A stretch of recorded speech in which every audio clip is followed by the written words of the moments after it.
Baik, Assalamualaikum warahmatullahi wabarakatuh. Perkenalkan nama saya Raisa Sri Hartanti. Di sini saya akan membahas mengenai Provinsi Bengkulu atau mengenal Provinsi Bengkulu, mengenai keindahan alam, geosfer, dan juga kehidupan di bumi Raplesia, yaitu Bengkulu. Nah, sekarang saya akan membahas letak geografis dan juga jarak di antar kota besar di Bengkulu. Nah, secara geografis, Bengkulu berada di bagian barat Pulau Sumatera. Bisa kita lihat. Nah, di utara berbatasan dengan Sumatera Barat. Nah, Bengkulu itu berbatasan dengan Sumatera Barat.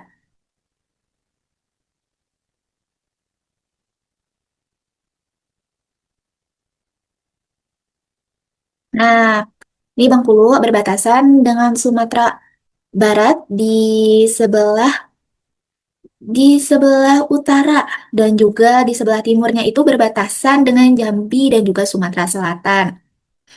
Berapa sih garis lintang di Bengkulu ini? Nah, garis lintangnya itu sekitar 2 derajat sampai 16 menit sampai 3 derajat 31 menit lintang selatan. Dan 101 derajat 101 menit sampai 103 derajat 41 menit bujur timur. Nah, sekarang jarak jarak dari kota ke Bengkulu. Kita lihat dari Jakarta dulu, dari Jakarta ke Bengkulu. Nah,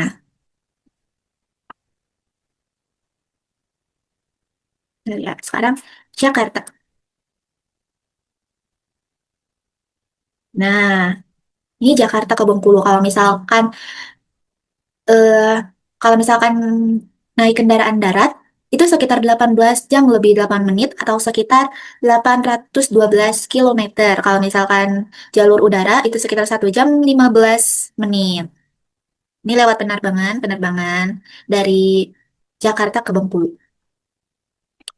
Terus sekarang dari Palembang ke Bengkulu. Palembang. Di mana sih Palembang itu? Nah, Palembang itu adalah Provinsi Sumatera Selatan.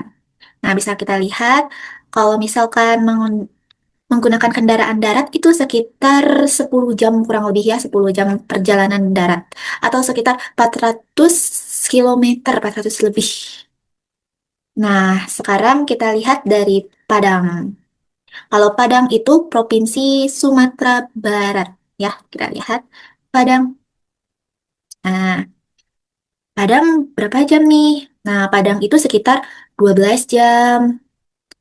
12 jam dan 500 kurang lebih 500 meter ya. Nah, 500 500 kilometer menyusuri jalur di barat daerah Sumateranya.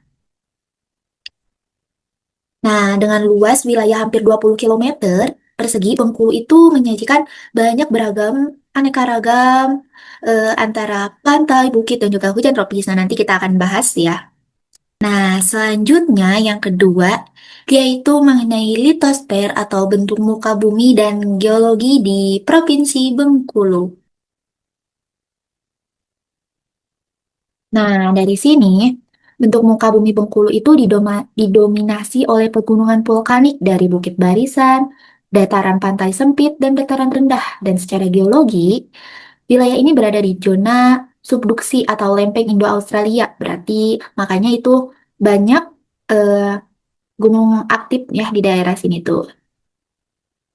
Nah, subduksi lempeng Indo-Australia terhadap Eurasia yang ditandai dengan keberadaan gunung api, batuan sedimen tersier, dan batuan vulkanik, serta potensi aktivitas gempa bumi yang tinggi.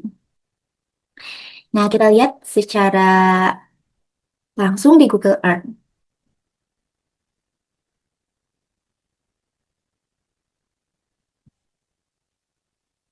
Nah, sekarang kita cari nih, Pegunungan Bukit Barisan.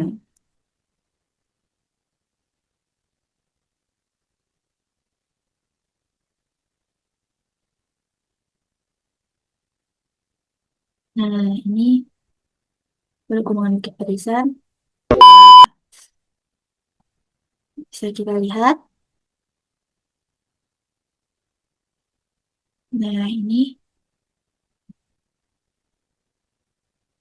Bukit Barisan.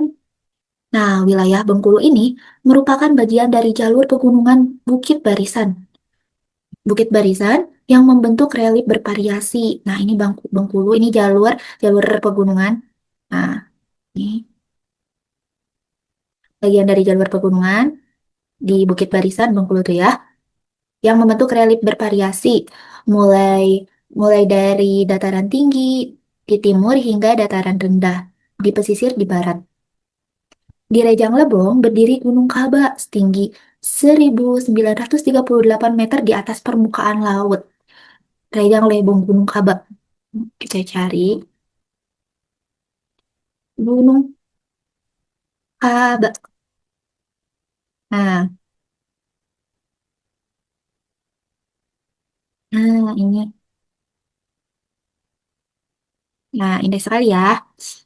Ini Gunung Kaba di daerah Rejang Lebong dan setinggi 1938 meter di atas permukaan laut. Di atas permukaan laut dan menjadi sumber tanah subur. Tanah subur bagi tanaman kopi, teh, dan juga sayuran. Bisa kita lihat tanahnya subur, ya. Nah,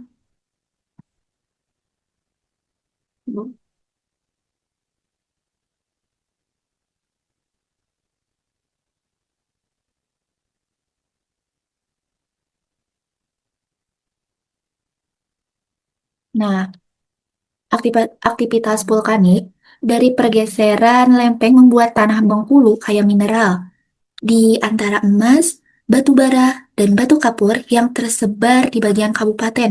Nah, inilah alasan mengapa litosfer Bengkulu itu disebut salah satu yang paling dinamis atau berubah-ubah di Pulau Sumatera. Begitu.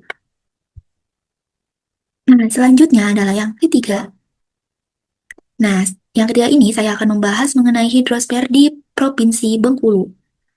Nah, hidrosfer ini meliputi semua bentuk air di permukaan bumi, baik berupa sungai, rawa, laut, maupun air tanah sekalipun.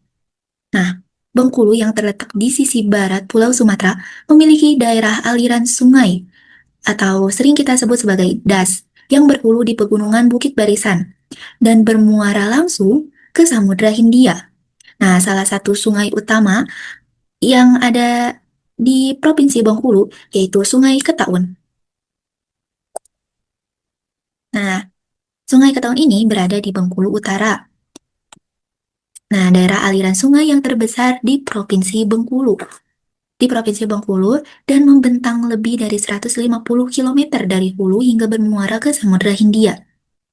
Nah, berarti bentang yang terbentangnya itu sekitar 150 kilometer dari hulu tadi itu dari Pegunungan Bukit Seribu ke muara Samudra Hindia, yaitu sekitar 150 kilometer. Selain itu ada juga das air Bengkulu.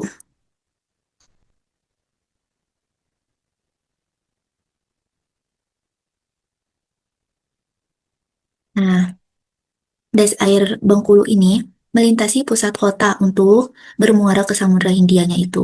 Tetapi ini juga sama hulunya itu di Pegunungan Bukit Barisan. Dan selanjutnya juga ada air mana, air mana, air eh, mana. Nah, air mana ada air mana dua, air mana tiga, air mana empat.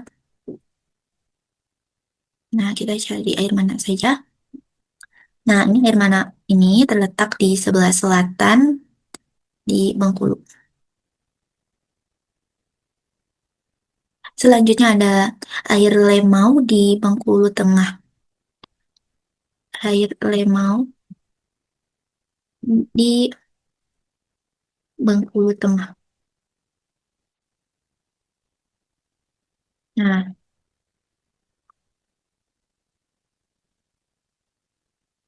ini das air Lemau di Bengkulu Tengah. Nah, yang saya sebutin ini, semua das ini menjadi sumber kehidupan dan salah satu sungai utama juga di Provinsi Bengkulu. Eh, Sumber kehidupannya itu, sungai-sungai ini itu bermanfaat sebagai yang mengairi sawah, menyediakan air bersih, bahkan menopang keanekaragaman hayati. Nah, di Provinsi Bengkulu, dari pegunungan hingga laut, Air menghubungkan seluruh ekosistem dan menjadi urat nadi kehidupan masyarakat Bengkulu. Nah, yang selanjutnya adalah atmosfer. Atmosfer atau iklim dan cuaca di Provinsi Bengkulu. Nah, bisa kita lihat ini cuaca saat ini di Provinsi Bengkulu. Namun, Bengkulu itu memiliki iklim tropis basah dengan curah hujan mencapai 3.500 mm per tahun. Nah, suhu rata-rata itu berkisar antara 22 hingga 31 derajat Celcius. Nah, dengan tingkat kelembapan mencapai 85%, nah angin laut dari Samudra Hindia membawa udara lembab yang menyebabkan hujan hampir setiap bulan. Inilah atmosfer yang menciptakan ekosistem hijau hutan lebat dan kesuburan tanah di Provinsi Bengkulu. Nah, yang selanjutnya adalah biosfer atau kehidupan alam dan keanekaragaman hayati di Provinsi Bengkulu. Nah, biosfer di Bengkulu adalah salah satu yang paling kaya di Pulau Sumatera.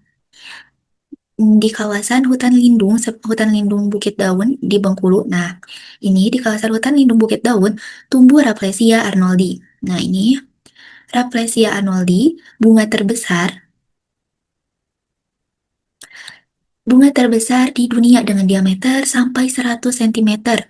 Ada pula Amorphallus titanium. Ini sejenis juga sama bunga bangkai. Nah, ini bunga bangkai yang unik juga dan langka yang tumbuh di Bengkulu atau di Rejang Lebong. Nah, hutan-hutan Bengkulu menjadi rumah bagi satwa liar. Satwa liar juga seperti harimau Sumatera,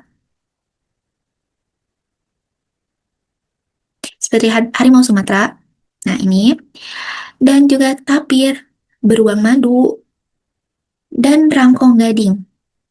Nah, rangkong gading di Laut Enggano atau di Pulau Enggano.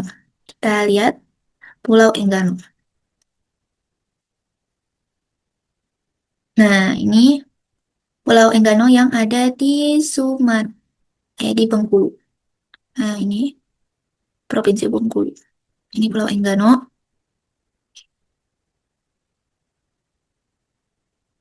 Ada di Pulau Enggano ini juga berbagai jenis ikan tropis dan terumbu karang. Subur, menjaga keseimbangan alam. Semua ini menjadikan Bengkulu bagian penting dari sistem biosfer dunia yang perlu dijaga kelestariannya.